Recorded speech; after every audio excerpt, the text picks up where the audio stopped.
Hey everyone, आज हम लोग कॉन्ट्रैक्ट एक्ट में कुछ और इम्पोर्टेंट एमसीक्यू को डिस्कस करते हैं। देखिए, पहला क्वेश्चन, जहाँ पे भी एक पार्टी जो है वो दूसरी पार्टी से प्रॉमिस करती है कि वो उसको किसी भी तरह के लॉस से सेव करेगी, तो ऐसे कॉन्ट्रैक्ट को क्या कहते हैं?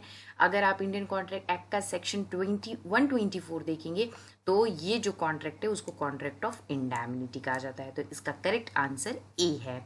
दूसरा देखिए, जहाँ पे भी इस बात का कॉन्ट्रैक्ट किया जाता है कि वो किसी थर्ड पार्टी की लायबिलिटी को डिस्चार्ज करेगा या उसकी प्रॉमिस को परफॉर्म करेगा, तो ऐसे कॉन्ट्रैक्ट को क्या कहते हैं? तो 126 के अकॉर्डिंग ऐसे कॉन्ट्रैक्ट को कॉन्ट्रैक्ट ऑफ गारंटी कहते हैं। इसका सही आंसर सी है। इसमें से स्टेटमेंट कौन सा सही है? तो देखिए, कॉन्ट्रैक्ट ऑफ गारंटी में 3 पार्टीज होती हैं, तो बिल्कुल 3 पार्टीज होती हैं। क्रेडिटर होता है, प्रिंसिपल डेटर होता है और श्योरिटी होता है। और जो श्योरिटी की लायबिलिटी होती है वो प्रिंसिपल डेटर की को एक्सटेंसिव होती है। ये 2016 में बिहार पीसीएसजे में स्टेटमेंट पूछा गया है। तो इसका जो करेक्ट आंसर है वो सी है, क्योंकि यहाँ पे दोनों स्टेटमेंट सही हैं। कॉन्टिन्यूइंग गारंटी को कहाँ पे डिफाइन किया गया है, किस सेक्शन में? तो देखिए, सेक्शन 129 इंडियन कॉन्ट्रैक्ट एक्ट का कॉन्टिन्यूइंग गारंटी को डिफाइन करता है।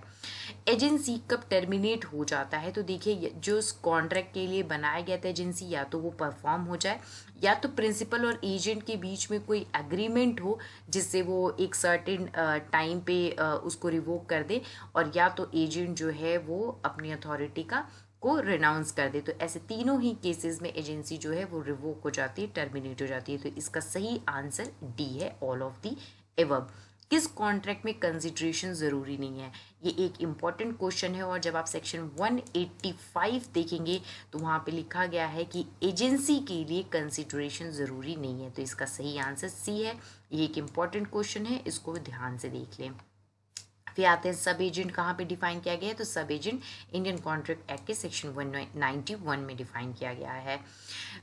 ये क्वेश्चन जो है वो कॉन्ट्रैक्ट ऑफ बेलमेंट पे है, जहाँ पे अगर कोई ऐसा गुड्स का बेलमेंट है जो हायर पे लिया गया है, तो जो बेलर है वो भले ही किसी भी मटेरियल फैक्ट के लिए अवेयर ना हो, और बेली को उस वजह से अगर कोई भी डैमेजेस होते हैं तो उन सब के लिए बेलर लाइबल होता है। तो देखिए, यहाँ पर ए ने एक कैरेज हायर किया बी से, वो कैरेज अनसेफ था और ए उसमें इंजर्ड हो जाता है, लेकिन बी यहाँ पे उस चीज़ के लिए अवेयर नहीं था कि वो अनसेफ है। स्टिल यहाँ पे ये लाइबल होगा ए को जो भी इंजरीज हुई हैं उसके लिए। जो पर्सन कॉन्ट्रैक्ट ऑफ बेलमेंट के समय गुड्स को डिलीवर करता है उसको क्या कहते हैं? तो उसको हम बेलर कहते हैं, और जिसको करता है उसको बेली कहते हैं। तो इसका सही आंसर ए है। उसके बाद देखिए, जो बेलमेंट ऑफ गुड को एज अ सिक्योरिटी रखा जाता है किसी डेप्ट के पेमेंट या किसी प्रॉमिस के परफॉर्मेंस के लिए, तो इसी को फिर हम प्लेज कहते हैं। यही जो है कॉन्ट्रैक्ट ऑफ प्लेज बन जाता है, जहाँ पे bailments of good as a security होता है।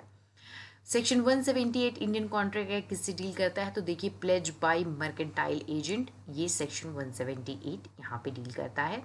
कॉन्ट्रैक्ट ऑफ इंश्योरेंस किसका एग्जाम्पल है? तो कॉन्ट्रैक्ट ऑफ इंडैमनिटी का एग्जाम्पल है, जो कि 124 के अंदर डिफाइन किया गया है। गारंटी जो है जब एक्सटेंड होती है to a series of transaction, तो उसको क्या कहते हैं? उसको कॉन्टिन्यूइंग गारंटी कहते हैं, जो 129 में डिफाइन है, जिसको मैंने अभी आपको ऊपर बताया। कोई भी गारंटी में जब उसको मिस रिप्रेजेंटेशन से ऑब्टेन किया गया हो, जहाँ पे क्रेडिटर को किसी भी मटेरियल फैक्ट के बारे में पता था, लेकिन अगर वो उसको डिस्क्लोज नहीं करता है, तो वो कॉन्ट्रैक्ट ऑफ गारंटी क्या हो जाएगा? देखिए, यहाँ पे वाइड नहीं होता है, कॉन्ट्रैक्ट ऑफ गारंटी जो है वो इनवैलिड हो जाएगा।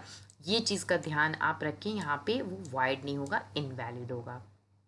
कॉन्ट्रैक्ट ऑफ गारंटी में जो पर्सन गारंटी देता है उसको क्या कहते हैं? तो उसको श्योरिटी कहते हैं।